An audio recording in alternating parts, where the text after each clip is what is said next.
नमस्कार दोस्तों, स्वागत है आपका ब्लैक बोर्ड में। आज का इंपॉर्टेंट वीडियो बहुत ही खास होने जा रहा है। आज के इस वीडियो में हम आप लोगों के लिए लेकर आए हैं साइंस की ट्रिक। और ये क्या है? ये है मानव रोग एवं प्रभावित अंग। जी हाँ दोस्तों, इसकी ट्रिक इतनी इंपॉर्टेंट है, परीक्षा में लगभग हर परीक्षा में पूछी जाती है। चाहे यूपीएससी ले लो, आरपीएससी ले लो, बीपीएससी, एमपीएससी, यूकेपीएससी, किसी भी स्टेट का एग्जाम उठाकर आप देख लीजिए, छोटे से छोटा, बड़े से बड़ा, चाहे एसएससी हो, रेलवे हो, कोई भी सेंट्रल एग्जाम हो, हर जगह इससे रिलेटेड प्रश्न पूछा ही जाता है। मैं गारंटी देता हूँ ये पूरा वीडियो देखने के बाद आप कोई भी प्रश्न मिस नहीं करेंगे अगर इनसे रिलेटेड आया। जी हाँ, मानव रोग एवं प्रभावित अंग से रिलेटेड यदि प्रश्न परीक्षा में आएगा तो आप डंके की चोट पर करके आएंगे और बिल्कुल सही रहेगा। तो चलिए बिना किसी देरी के शुरू करते हैं। सबसे पहले आपके सामने ये रहा, बाएं तरफ लिखा है इसमें रोग।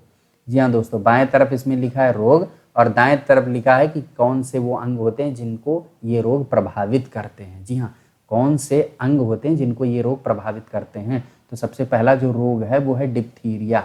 और ये किसको प्रभावित करता है? श्वास नली को प्रभावित करता है। किसे करता है? श्वास नली, यानी सांस लेने वाली नली को प्रभावित करता है। कैसे तैयार होगा? बहुत ही सिंपल है। डिप्थीरिया में आपको क्या लेना है? डेप्थ। इंग्लिश का एक शब्द होता है ना, डेप्थ, यानी कि गहराई। और गहराई में क्या लगाते हैं? नल लगाते हैं। नल जितना दोस्तों गहरा होता है, पानी उतना मीठा देता है। क्या? जो नल होता है जितना गहरा होता है वो पानी उतना मीठा देता है। तो यही तो यहाँ कह रहा है। डिप्थीरिया से आपके दिमाग में क्या आना चाहिए? डेप्थ आनी चाहिए। और डेप्थ में क्या लगाते हैं? नल। नल को जितना बोर करोगे नीचे गहराई में उतना मीठा पानी देगा। चलिए नेक्स्ट देखते हैं, ट्रैकोमा। और ये किसको प्रभावित करता है? आँख को। सिंपल है दोस्तों, ट्रैकोमा शब्द बना है ट्रैक से। ट्रैकिंग यानी कि आँखों से देखना, चीज़ों को निहारना। तो बस यही तो यहाँ है, इसी अंगों को तो प्रभावित कर रहा है, ट्रैक यानी आँखों को। इसमें कुछ भी सीखना समझना नहीं है, बहुत ही ईजी है। नेक्स्ट देखते हैं, तीसरा क्या है? मलेरिया। और ये किसको प्रभावित करता है? ये करता है तिल्ली व आरबीसी को। कैसे तैयार होगा? सिंपल है दोस्तों, मलेरिया किससे होता है? आपको पता होगा, मच्छर से होता है। मच्छर से होता है ना मलेरिया। और मच्छर क्या लेने आता है? आरबीसी यानी कि खून लेने आता है। मच्छर खून पीने ही तो आता है, ठीक है। क्या करता है? खून पीने आता है। और ये जब काटता है तो वहाँ पर निशान बन जाता है छोटा छोटा। आपने देखा होगा जब आप बाहर कभी सोते हैं तो आपके शरीर पे छोटे छोटे निशान बन जाते हैं। कैसे? तिल के जैसे। काला जो तिल होता है ना, बस उसी की तरीके से छोटे छोटे शरीर पे निशान बन जाते हैं मच्छर के काटने से। तो वो मच्छर क्या लेने आता है? खून लेने आता है, आरबीसी। बस ऐसे याद रखिए, तो आपको कभी नहीं भूलेंगे। नेक्स्ट देखते हैं दोस्तों, अगला क्या है? मेनिंजाइटिस। और ये किसको प्रभावित करता है? मुख्य भाग मस्तिष्क। जी हाँ दोस्तों, ये मस्तिष्क को प्रभावित करता है। कैसे तैयार होगा? मेनिंजाइटिस यानी मेन क्या है दोस्तों? हमारे शरीर में, जो इंसान का शरीर है उसमें मेन क्या है? उसमें यही है हमारा मस्तिष्क। तो बस मेनिंजाइटिस में मेन शब्द आपको याद रखना है। जैसे मेनिंजाइटिस आया आपको दिमाग में आना चाहिए मेन। तो मेन क्या था? मेन मैंने क्या पढ़ाया? मस्तिष्क। शरीर में मेन क्या होता है? मस्तिष्क। बस ऐसे याद हो जाएगा। नेक्स्ट लेते हैं, अगला क्या है? हार्पिस। और हार्पिस किसको प्रभावित करता है? त्वचा को। कैसे तैयार होगा? हार्पिस से दोस्तों आपको याद आ रहा होगा हार्पिक। हार्पिक आप घरों में यूज़ करते होंगे टॉयलेट के लिए। जी हाँ दोस्तों, और जब आप उसे साफ करते हैं, टॉयलेट के लिए इस्तेमाल करते हैं, तो क्या आप उसे त्वचा पे लगाते हैं? नहीं ना, क्योंकि आप डरते हैं त्वचा पे लग जाएगा तो समस्या हो जाएगी। तो बस वही चीज़ है, जो हार्पिक होता है उसे आप ऐसे लगाते हो, सिर्फ टॉयलेट पे लगाते हो। आप बचाते हो कि आपके शरीर के किसी पार्ट पे ना लग जाए, क्योंकि वो एसिडिक नेचर का होता है, आपको समस्या खड़ी कर देगा। तो बस वही चीज़ है, जैसे आप हार्पिस आए, हार्पिस किसको प्रभावित करता है? तो आपके दिमाग में तुरंत हार्पिक आना चाहिए। और हार्पिक आए तो मतलब हार्पिक आप त्वचा से बचाते हो। बस ऐसे तैयार हो जाएगा। आपको ऑप्शन में जैसे आएगा ना तो आप तुरंत लगा लोगे, मैं गारंटी देता हूँ। चलिए नेक्स्ट देखते हैं, अगला क्या है? टिटनेस। और टिटनेस किसको प्रभावित करता है? तंत्रिका तंत्र को। कैसे दोस्तों तैयार होगा? टिटनेस। तो दोस्तों टिटनेस में आपको नस पकड़ना है। यहाँ पे नस आया ना, नस। और उस नस का क्या होता है दोस्तों? हमारे शरीर में तो नसों का पूरा तंत्र बना होता है। क्या होता है? तंत्र बना होता है। तो यहाँ तंत्रिका तंत्र, बस वही बात तो कह रहा है। नस जो होते हैं वो हमारे शरीर में पूरा इसका तंत्र बना होता है। तो टिटनेस ऐसे आपको तैयार हो जाएगा। दोस्तों आप रटोगे तो आपको कुछ नहीं याद होने वाला, और बार बार प्रैक्टिस करनी पड़ेगी। आज भी करो, कल भी रटो, परसों भी रटो, और परीक्षा तक ये रटते रहो। और बाद में खोपड़ी गर्म हो जाएगी, एग्जाम में कुछ कर नहीं पाओगे। लेकिन अगर ऐसे ट्रिक से तैयार करोगे, एक बार रिलेट करना सीख गए सही से, तो कोई समस्या नहीं होने वाली। परीक्षा ऐसे ही स्टूडेंट निकालते हैं जो इस तरीके से रिलेट करना सीख जाते हैं, और यही ट्रिक हम आप लोगों के लिए लेकर आए हैं कि आपको कोई समस्या ना हो। चलिए नेक्स्ट देखते हैं, अगला क्या है, कोढ़। और ये रोग किसको प्रभावित करता है, ये भी तंत्रिका तंत्र को करता है। अब कैसे तैयार होगा दोस्तों, सिंपल है, कोढ़ से आपको कोढ़े याद रखने हैं, कोढ़े। और कोढ़े कौन मारता है दोस्तों, तांत्रिक लोग। जी हाँ दोस्तों, आपने कई सारी पिक्चरों में देखा होगा तांत्रिक लोग कोढ़े मारते हैं। कोढ़े मार के वो क्या करते हैं, जिसको भूत जिसके ऊपर आया रहता है उसको हटाते हैं। तांत्रिक लोग कोढ़े मारते हैं। तो बस यही आपको दिमाग में ये चीज़ अच्छे से बैठा लेनी है कि कोढ़ यानी कि कोढ़े की बात हो रही है। कोढ़ और कोढ़े में सिमिलरिटी है काफ़ी हद तक। तो कोढ़ा ये कौन मारता है, तांत्रिक लोग मारते हैं। कई सारी आप लोगों ने मूवी देखी होगी, गाने देखे होंगे जिनमें तांत्रिक लोग कोढ़ा मारते हैं। चलिए नेक्स्ट देखते हैं, अगला क्या है, रेबीज। और ये किसको प्रभावित करता है, तंत्रिका तंत्र को। कैसे तैयार होगा, बहुत आसान है दोस्तों, बहुत आसान है। कैसे, रेबीज, इसमें बीज की बात हो रही, बीज, बीज यानी कि सीड ना। तो बीज क्या करता है दोस्तों, जब आप बीज लगाते हो तो वो क्या करता है, ऐसे ऐसे जड़ें निकालता है, ऐसे ऐसे, और फिर यहाँ से पौधा बनता है। तो ये क्या हो रहा है, ये क्या, ये एक तरह का क्या है, ये तंत्र ही है, तंत्रिका तंत्र। ये क्या है, तंत्र है। आप देखोगे तंत्र और कहीं नहीं आएगा, सिर्फ तंत्रिका तंत्र में आएगा।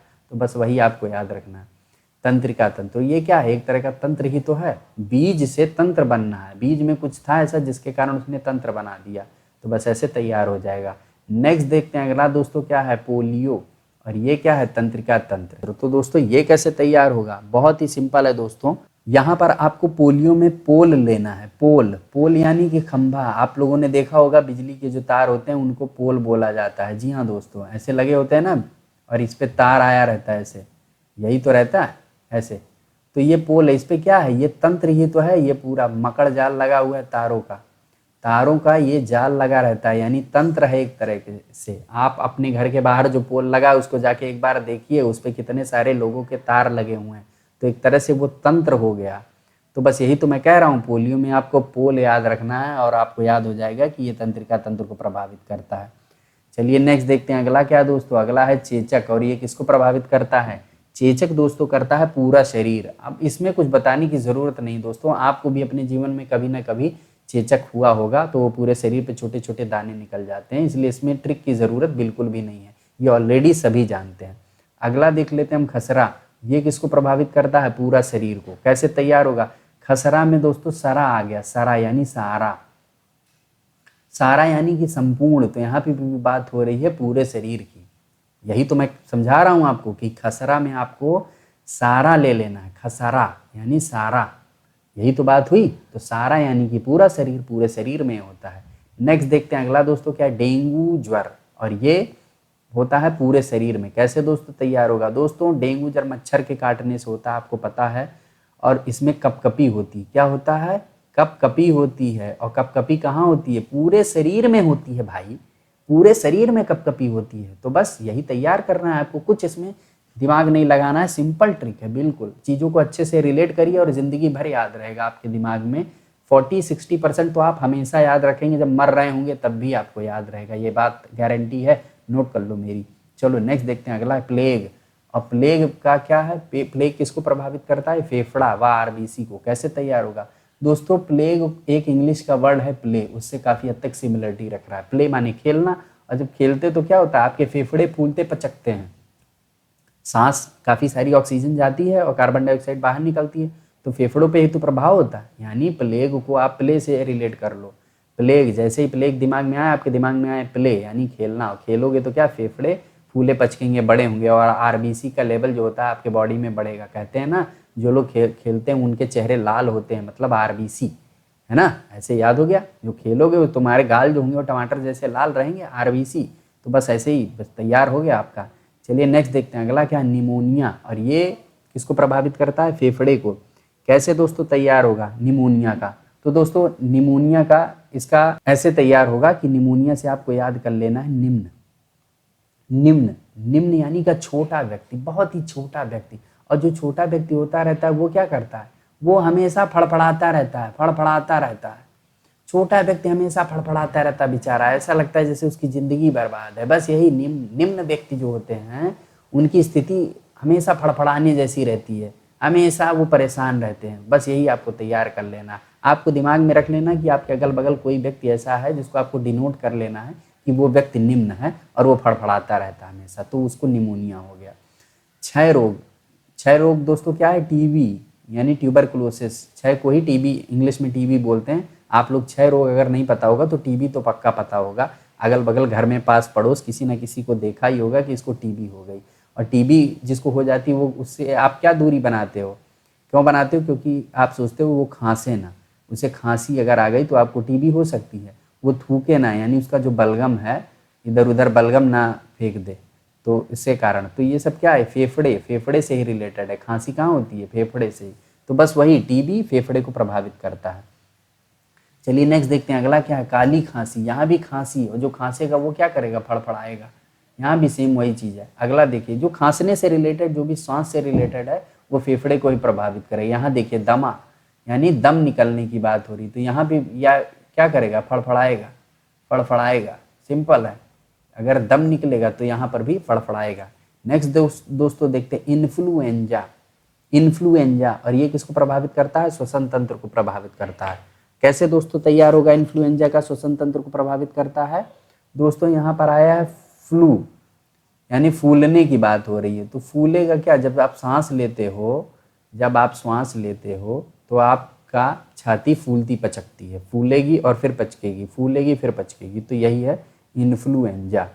इन्फ्लुएंजा इससे रिलेट हो गया, श्वसन तंत्र से।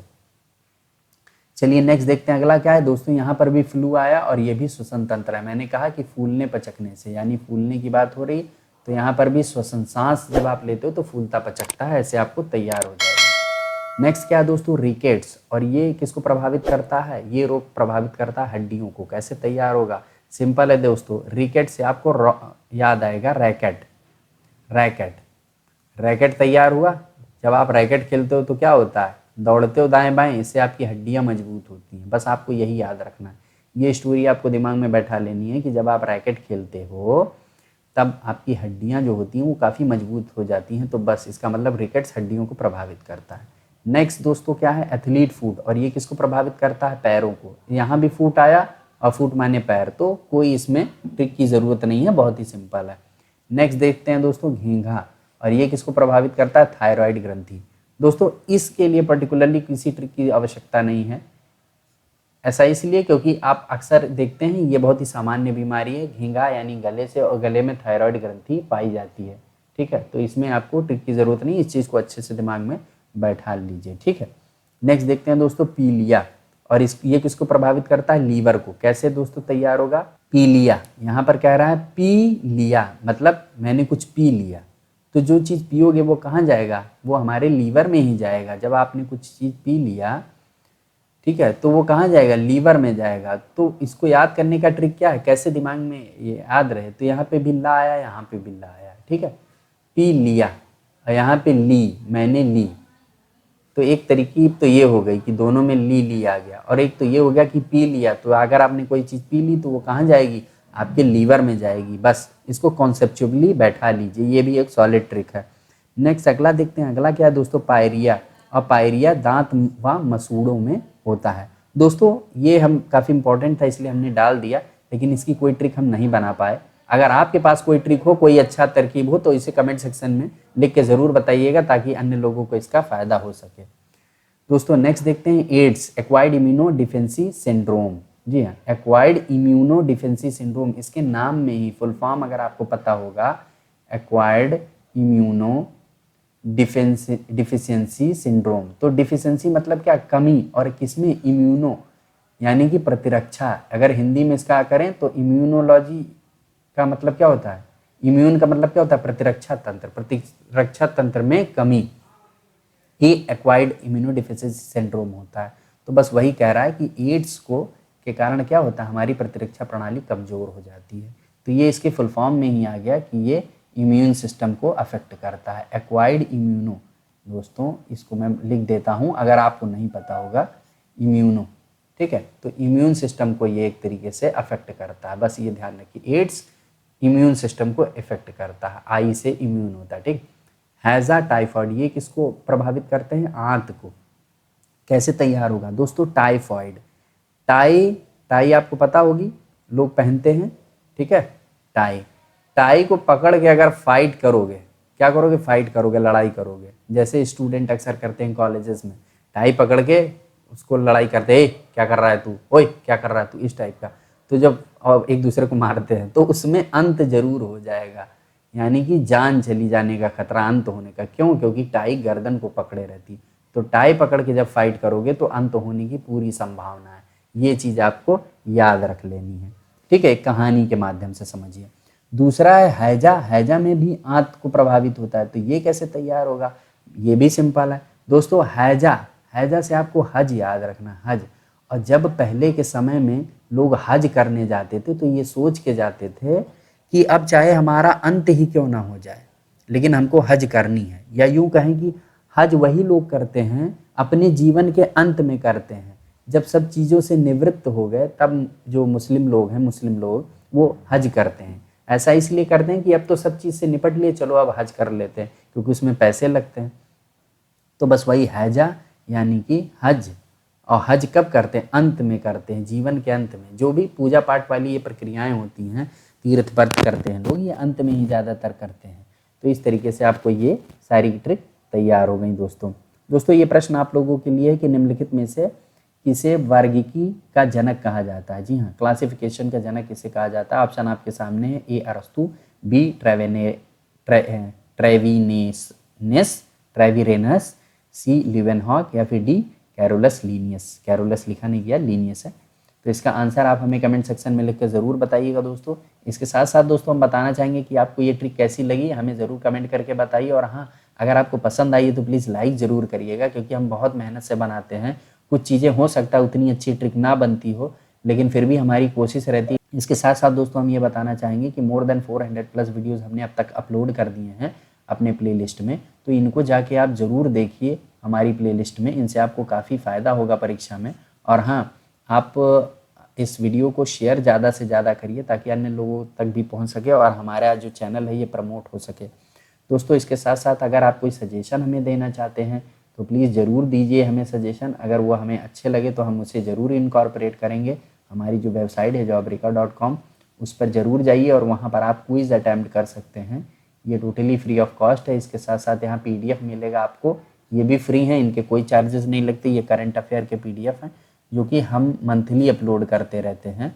इनको आप पाइए और अच्छे से अपनी तैयारी कीजिए। लॉकडाउन भले है, लेकिन आपकी तैयारी जितनी धारदार रहेगी उतनी बेहतर तरीके से आप आने वाले समय में परीक्षा में मजबूती के साथ अपने आप को स्थापित करेंगे और अच्छे नंबरों से पास होंगे।